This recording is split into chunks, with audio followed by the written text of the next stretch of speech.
Hello everyone. Today in this video we are continuing with the topic which we have learned in our last video, that is nucleic acid, the composition of nucleic acid from chapter biomolecules.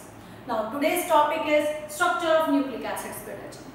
Nucleic acids का structure को समझने के लिए हमें पहले वो याद करना होगा कि हमने अपने लास्ट वीडियो में क्या पढ़ा था। हमने अपने लास्ट वीडियो में पढ़ा था बेटा जी कि जो न्यूक्लिक एसिड्स होते हैं वो दो तरीके के होते हैं, there are two types, DNA and RNA. और जब डीएनए आरएनए का हम हाइड्रोलिसिस करते हैं तो बेटा जी हमें मिलता है sugar, base and phosphoric acid. ठीक है, हमने ये भी पढ़ा था शुगर, बेस, फॉस्फोरिक एसिड को अगर हम मिला दें तो हमें मिल जाएगा न्यूक्लियोटाइड, और वही न्यूक्लियोटाइड्स अगर चेन में, लीनियर चेन में पॉलीमराइज हो जाएंगे तो हमें मिल जाता है हमारा न्यूक्लिक एसिड्स, क्योंकि nucleic acids are also called polynucleotides. ठीक है बेटा जी, तो अब स्ट्रक्चर को समझने से पहले हमें न्यूक्लियोटाइड समझना होगा, और न्यूक्लियोटाइड को समझने से पहले हमें न्यूक्लियोसाइड समझना होगा। न्यूक्लियोसाइड क्या होता है बेटा जी? देखिए न्यूक्लियोसाइड यहाँ पर लिखा है a unit formed by the attachment of a base to one dash position of a sugar is called nucleoside। पहले हम बेटा जी एक शुगर ले लेते हैं। शुगर मैंने बताया था डीएनए में अलग शुगर है, आरएनए में अलग शुगर है। मैंने यहाँ पर जो शुगर लिया हुआ है वो आरएनए का है बेटा जी, that is beta D ribose. ठीक है, बीटा डी राइबोस बेटा जी जो शुगर है, this is sugar beta D ribose. ठीक, ये शुगर जो है इसके कार्बन हम काउंट करते हैं। कार्बन यहाँ पर है 1 dash, 2 dash, 3 dash, 4 dash, 5 dash. मैं यहाँ पर डैश बोल रही हूँ, नंबर्स के साथ डैश बोल रही हूँ। क्यों? It is just to distinguish the number of carbons with the carbon present in bases. Base जो है हमारे, उनमें भी कार्बन्स हैं, उनमें भी नंबरिंग होती है, इसलिए उनकी नंबरिंग और हमारे शुगर की नंबरिंग को अलग यानी डिस्टिंक्शन के लिए हम यहाँ पर डैश यूज कर रहे हैं जी। तो हमारे यहाँ पर जो ये शुगर हमने लिया हुआ है that is beta D ribose. कौन से न्यूक्लिक एसिड का है बेटा जी? ये है आरएनए का। आरएनए में जो शुगर था वो था बीटा डी राइबोस, और डीएनए में जो शुगर था वो था बीटा डी 2 डीऑक्सी राइबोस। ठीक है, और दोनों में फर्क सिर्फ इस कार्बन को लेकर था, कार्बन 2। यहाँ पर हम उसको 2 डैश बोलेंगे, मैंने बता दिया है किसलिए। अब बेटा जी यहाँ पर लिखा है कि शुगर के 1 डैश पोजीशन पर से हमें अगर बेस अटैच कर दें तो हमें मिल जाता है न्यूक्लियोसाइड। तो हम वही करते हैं बेटा जी, ये हमारा 1 डैश, इस 1 डैश पोजीशन पर मुझे बेस लगाना है बेटा जी। मैं इस 1 डैश पोजीशन पे OH हटा देती हूँ। पहले क्या था? ये शुगर था। कौन सा शुगर था? कौन से न्यूक्लिक एसिड का था? आरएनए, और शुगर का नाम था बीटा डी राइबोस। ठीक है, उस शुगर में से मैं 1 डैश पोजीशन से OH को हटाकर बेस लगा देती हूँ बेटा जी। ये लगा दिया बेस। ठीक है, ये मेरा बन जाता है न्यूक्लियोसाइड।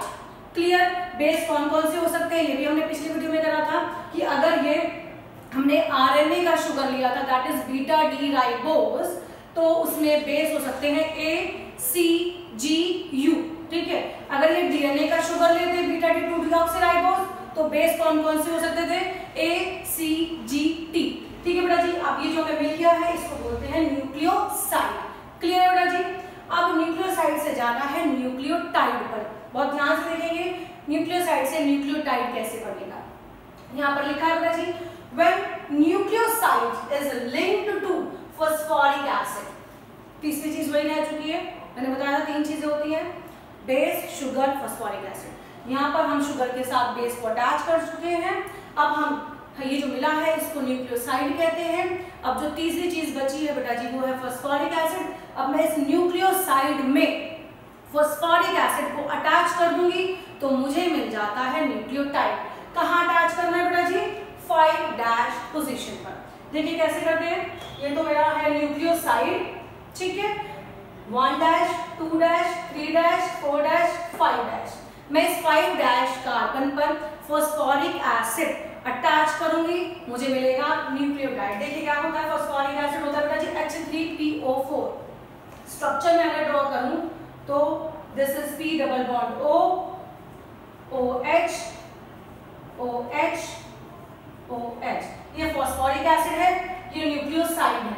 इस न्यूक्लियोसाइड में फॉस्फोरिक एसिड को अटैच करूंगी, मिल जाएगा न्यूक्लियोटाइड। देखिए कैसे, ये OH है बेटा जी, ये OH है, ये दो OH हटाकर मुझे यहाँ पर दो OH हटाकर वाटर निकालना है H2O, बीच में एक लिंकेज आएगी। देखिए बेटा जी, ये OH और ये OH, ठीक है। मैंने क्या करा, वाटर हटा देना है, मैं इस OH को हटा देती हूँ, इस H को हटा देती हूँ बेटा जी, ठीक है। वाटर रिमूव करा दिया। अब देखिए बॉन्डिंग कैसे हो जाएगी, यहाँ पे मैंने H हटा दिया है, यहाँ से मैंने OH हटा दिया है, ठीक है। ये जो बॉन्डिंग कर दी है मैंने, इस लिंकेज को क्या बोलते हैं बेटा जी, इस लिंकेज को अभी हम आगे बढ़ेंगे। जब ये बहुत सारे न्यूक्लियोटाइड्स जुड़ते जाएंगे तो यहाँ पर भी एक लिंकेज आएगी। जैसे कि हमने पढ़ा था कि जो हमारे कार्बोहाइड्रेट्स थे वहाँ पर ग्लाइकोसिडिक लिंकेज थी, ठीक है। प्रोटीन्स में भी हमने लिंकेज पढ़ी थी बेटा जी, पेप्टाइड लिंकेज। बिल्कुल इसी तरीके से न्यूक्लिक एसिड में भी एक लिंकेज आएगी जिसको बोलेंगे फॉस्फोडाइएस्टर लिंकेज। वो देखिए हम आगे बढ़ेंगे बेटा जी। यहाँ पर हमने न्यूक्लियोसाइड बनाया है, न्यूक्लियोसाइड से न्यूक्लियोटाइड बना लिया है।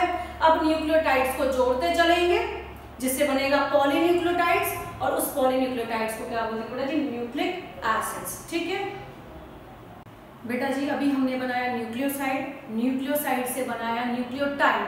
अब मैं दो न्यूक्लियोटाइड को जोड़कर बनाऊंगी डाइन्यूक्लियोटाइड, ठीक है। फिर उसमें तीसरा जोड़ देंगे ट्राइन्यूक्लियोटाइड, टेट्रा, इस तरीके से बेटा जी एक चेन बन जाएगी पॉलीन्यूक्लियोटाइड। उस पॉलीन्यूक्लियोटाइड को ही कहते हैं न्यूक्लिक एसिड्स, ठीक है बेटा जी। देखिए डाइन्यूक्लियोटाइड कैसे बनता है, बस यही समझना है हमें, डाइन्यूक्लियोटाइड कैसे बनाएंगे बेटा जी। यहाँ पर लिखा हुआ है कि न्यूक्लियोटाइड्स को हमने ज्वाइन करना है with 5' and 3' carbon atoms of pentose sugar. 5' and 3', ये हमें याद रखना है, 5' and 3'। इसको हम जोड़ते चलेंगे तो हमें मिल जाता है बेटा जी डाइन्यूक्लियोटाइड। देखिए किस तरीके से, बहुत ध्यान से समझना है हमें। यहाँ पर क्या है, मैंने दो न्यूक्लियोटाइड लिए हैं, बिल्कुल अभी न्यूक्लियोटाइड बनाया था मैंने, न्यूक्लियोसाइड से न्यूक्लियोटाइड बनाया, मैंने दो न्यूक्लियोटाइड ले लिए हैं। एक न्यूक्लियोटाइड बेटा जी ये रहा, और न्यूक्लियोटाइड दूसरा ये रहा, दो न्यूक्लियोटाइड लिए हुए मैंने, ठीक है बेटा जी। मैं अब इनके कार्बन काउंट्स कराती हूँ। यहाँ पर ये 1', 2', 3', 4', 5', ठीक है। ये दूसरा न्यूक्लियोटाइड है, इसके कार्बन काउंट करते हैं 1', 2', 3', 4', 5', ठीक है बेटा जी। ये मैंने ब्लैंक छोड़ा हुआ है। ब्लैंक क्यों छोड़ा हुआ है, मैंने अभी भी आपको बताया था कि यहाँ पर अगर OH रख देंगे तो ये बन जाता है आपका बीटा डी राइबोस, ठीक है। H रख देंगे तो बीटा डी 2-डीऑक्सी राइबोस, ठीक है।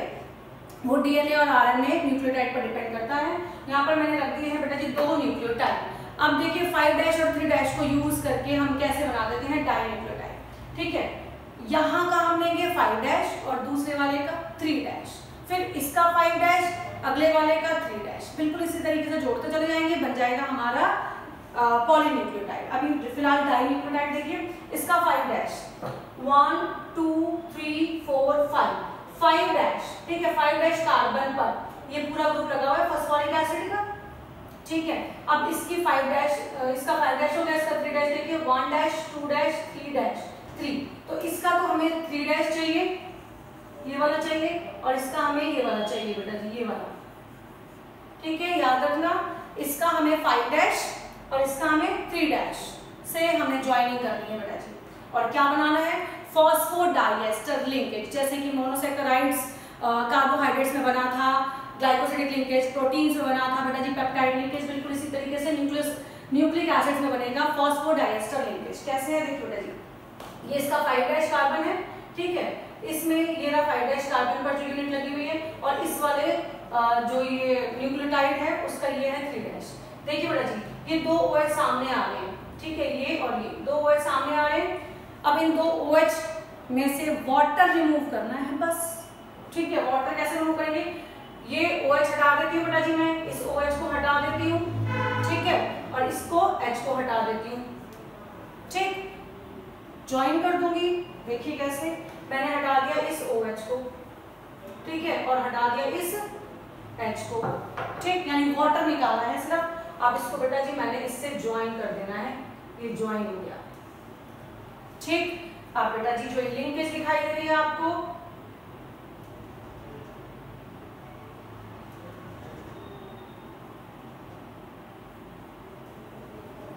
ये लिंकेज बेटा जी, this linkage is called phosphodiester linkage. कौन सी लिंकेज? Phosphodiester linkage. ठीक है बेटा जी, ये जो लिंकेज मैंने दिखाई है, इस वाले न्यूक्लियोटाइड का 5' और अगले वाले का 3' कार्बन से वाटर निकालना है। उसके बाद जो ये लिंकेज है इसको फॉस्फोडाइएस्टर लिंकेज कहते हैं। ये बन गया हमारा डाई न्यूक्लियोटाइड। अब मैं इसका 5' कौन सा 5' है? ये रहा, और अगले वाले का 3' फिर से वाटर निकालूंगी तो बन जाएगा बेटा ट्राई न्यूक्लियोटाइड। बिल्कुल ऐसे करते करते मेरा बन जाएगा पॉलीन्यूक्लियोटाइड। ठीक है, और पॉलीन्यूक्लियोटाइड्स को ही क्या बोलते हैं बेटा जी? Nucleic acids. Nucleic acids are also called polynucleotides. Nucleic acids are also called polynucleotides. ठीक है, न्यूक्लियोटाइड्स को ही बोल दिया न्यूक्लिक एसिड्स। ठीक है बेटा जी, अब एक इसका सिंप्लीफाइड वर्जन देते हैं कैसा होता है। देखिए बेटा जी, simplified version of nucleic acid. अभी हमने डाई न्यूक्लियोटाइड बनाया था, डाई से ट्राई बनेगा, ट्राई से फिर पॉली बन जाएगा। वो पॉलीन्यूक्लियोटाइड को ही क्या बोलते हैं? Nucleic acids. ठीक है बेटा जी, सिंप्लीफाइड वर्जन देख लेते हैं। Sugar phosphate, sugar phosphate, sugar phosphate, ये लीनियरली पॉलीमराइज होते चले जा रहे हैं। शुगर के साथ फिर फॉस्फेट, फिर शुगर फॉस्फेट, किस लिंकेज के साथ? फॉस्फोडाइएस्टर लिंकेज, और बेस अटैच्ड है शुगर से। ये है बेटा जी हमारा सिंप्लीफाइड वर्जन किसका? न्यूक्लिक एसिड के स्ट्रक्चर का। अब स्ट्रक्चर में बेटा जी प्राइमरी स्ट्रक्चर क्या होता है? अब हमने ये लीनियर चेन बनाई है, इस लीनियर चेन में बेटा जी ये डीएनए की हो या आरएनए की, उसमें डीएनए आरएनए में क्या डिफरेंस होगा? एक तो शुगर को लेकर डिफरेंस होगा। ठीक है, शुगर अगर ये डीएनए की चेन है तो शुगर तो सेम रहेगा। ठीक है, डीएनए में कौन सा होगा? बीटा डी 2 डीऑक्सीराइबोस, और अगर आरएनए है तो बीटा डी राइबोस। ठीक है, उस चेन में बस यहाँ पर एक जो पर्टिकुलर चेन होगी, चाहे वो डीएनए की हो या आरएनए की हो, उसमें बेसिस को लेकर डिफरेंस आएगा। हो सकता है पहला बेस ए हो, दूसरा सी हो, फिर जी हो। ये जो जिस सीक्वेंस में बेसिस लगे हुए हैं उस सीक्वेंस को बोलते हैं बेटा जी प्राइमरी स्ट्रक्चर। देखिए यहाँ पे लिखा हुआ है information regarding sequence of nucleotides in the chain of nucleic acids, यानी न्यूक्लिक एसिड के चेन में किस सीक्वेंस में न्यूक्लियोटाइड्स अरेंज हो रहे हैं उसको बोलते हैं प्राइमरी स्ट्रक्चर। कुछ डिफरेंस नहीं है, बस बेसिस का क्या सीक्वेंस है, पहले कौन सा बेस है, फिर कौन सा है, फिर कौन सा है, क्योंकि शुगर तो बेटा वो तो फिक्स होगा चाहे डीएनए हो या आरएनए हो। इसको बोल दिया प्राइमरी स्ट्रक्चर। अब इसके बाद secondary structure. Secondary structure DNA का अलग है, आरएनए का अलग है। यहाँ पर मैं आपको बता रही हूँ पहले डीएनए का सेकेंडरी स्ट्रक्चर। डीएनए के सेकेंडरी स्ट्रक्चर में लिखा बेटा जी डबल स्ट्रैंड हेलिक्स स्ट्रक्चर होता है। कैसा होता है? Double strand helix structure. Detail में पढ़ेंगे अभी, मैं पहले बता देती हूँ डबल स्ट्रैंड हेलिक्स स्ट्रक्चर कैसा होता है बेटा जी। जिस तरीके से दो स्प्रिंग आपने ले लिए वो हेलिकल होते हैं, उन दो स्प्रिंग को आपने आपस में फंसा दिया, ठीक है, आपस में बाउंड कर दिया, उसको बोलते हैं बेटा जी डबल स्ट्रैंड हेलिक्स स्ट्रक्चर। यहाँ पर लिखा हुआ है दो न्यूक्लिक एसिड की चेन को हम बाउंड कर देते हैं एक दूसरे के साथ, और जो उनके बीच में जो बॉन्ड्स बनेंगे वो बनेंगे बेटा जी H बॉन्ड्स।